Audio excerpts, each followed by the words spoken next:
All right, JH. Good to see you again. How are you doing? Very well. I thought the theme that I wanted to sort of start out with today, I wanted to talk a little bit about 5 lessons. Okay. Because I think that book has been misrepresented, misunderstood.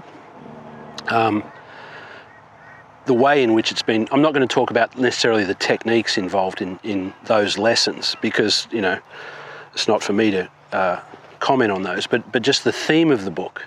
Hogan started out, he said in the introduction, he said, if you want a child to be able to open a door, you don't show the child the open door and say, see, there it is. You show them how to open the door. Now, we know that that is a mechanism where you turn the handle and push it.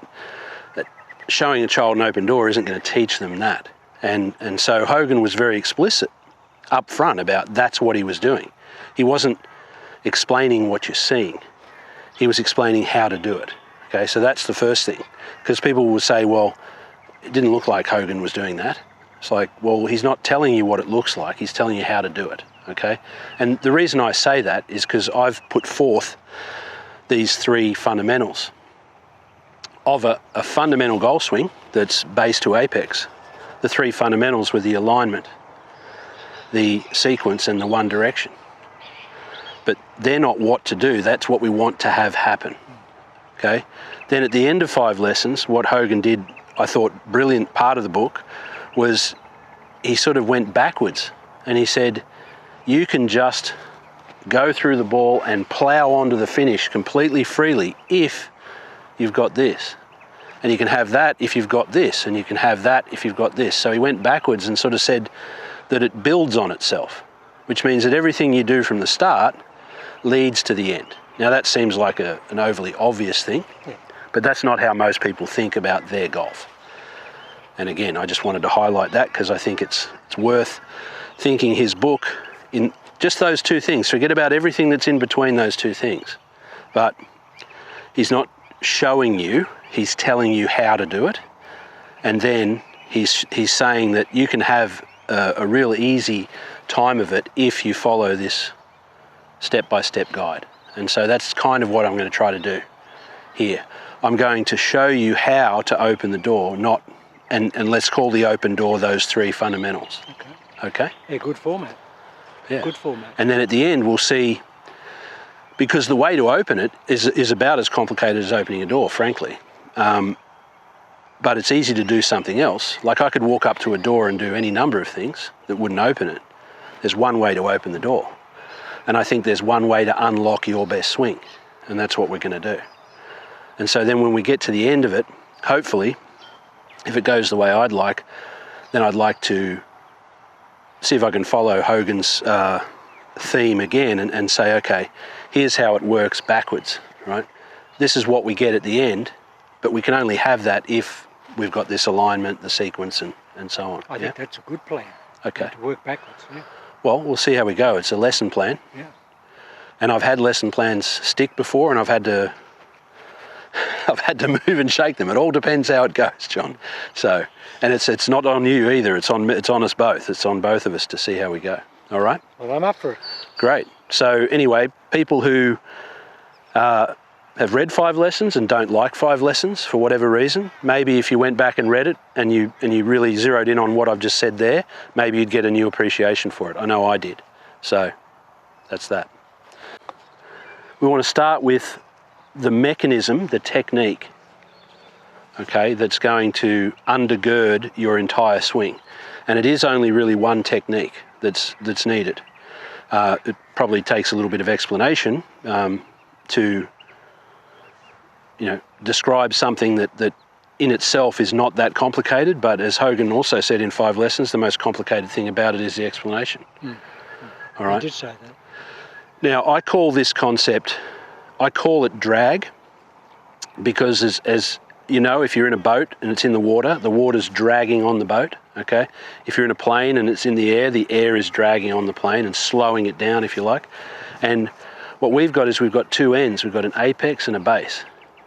And these 2 ends, in effect, are going to be dragging on each other.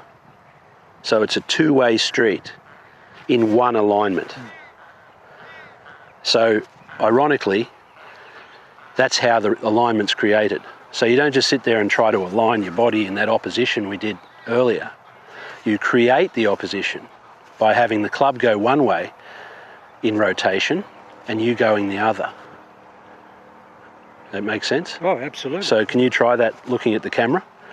If you hold the club out towards the camera, okay, and I'll get a little prop here. We'll come back to our steering wheel prop, but I'm going to get you to hold the club out there, okay? And what I want you to do is I want you to pressure the club through this hoop in your mind, right? Pressure it through this hoop, and then you turn away from it. Right, so that's creating drag in the two directions. You see that? And that's what creates the opposition that we're looking for, that becomes what we know to be alignment, yeah? We know that that's aligned, okay? Being neutral is not really aligned to what we're looking for here. What we're looking for is this apparent opposition that becomes alignment when it gets up above the elbows and shoulders, yeah? As discussed in earlier videos. So if you haven't watched the earlier videos, now would be probably a good time to go back and look at the Hidden Fundamentals video, okay? So you're creating this drag, as I say, one end, the apex, then the base.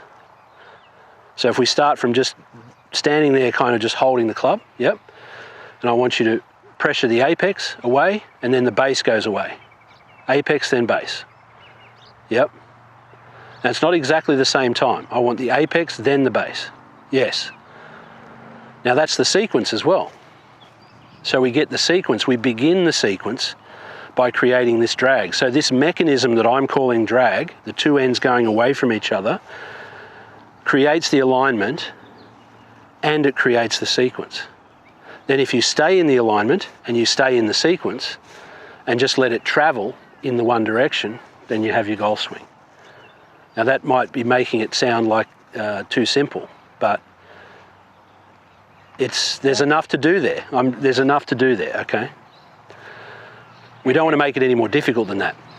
Well, no, and the association, the building of an association now with those forces for someone like me that's never done it before is quite profound, but it's a feeling of profoundness that's sensational. Right, you like that feeling. It's just unbelievable feeling, and the stretch away and the directional process, and the fact that it's all over on this side, Marty. Yeah. It's on this side of the body.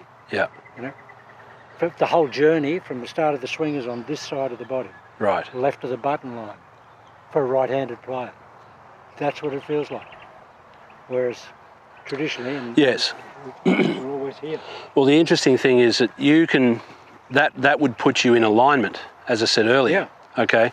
And then when the club changes direction, changes ends. Okay. If you do that, just set up again at the camera. Yeah. And you employ the drag in sequence. So club head, then you, and you go away to the top of the swing in that drag. Right. When the club changes directions on you, okay, then you change direction, and now you're aligned on the other side. Again, as we've said in previous videos. Yeah. And the pressure. Yeah. Pressure's always in this. Yeah. So I want to get you to just stand as if down the line from the camera this time, and hold the club out towards me. Okay. And get ready here. Get set up. So I'm going to provide the drag away, and then you're going to walk away from here. Right there. That's it. Okay. Now that's the drag concept, the one that you can feel what you've got plenty there. And if you were able to sustain this here while this swung around you, you could feel the power that would be generated and the control at the same time. So it's like the power mechanism is the control mechanism. Okay, so come in here again. Now most people, unlike the Sneed picture that I did with the tennis, where he's sending the apex away from him and going away from the apex in the base, everything most people do is they take the apex away. Now if I set you up here again and I take this away, what have you got? Nothing. Precisely nothing. Right. So in essence, you've got to, if you take this away, now you're on your own as far as developing power. You don't have an opponent teammate. So what this guy is, through opponent processing, is he's your best friend by being your opponent in a tug of war. He's your best mate, okay? So the club is both your best opponent and your best teammate, because without him being an opponent, you got nothing. Okay, so that's... And I have to be so reactive to that. Right. This is Yeah. reactionary to that. Yes. Okay. Now, I know that is a very different way to look at a golf swing. I know that. I make no apologies for it. It's just the way it is. You know, it really is the difference between the haves and the have-nots of the golf ball pounding world, right? People who can really smash it and people who can't hit it at all. This is what's missing from the people who can't hit it at all. Okay, they don't have anything to hit it with.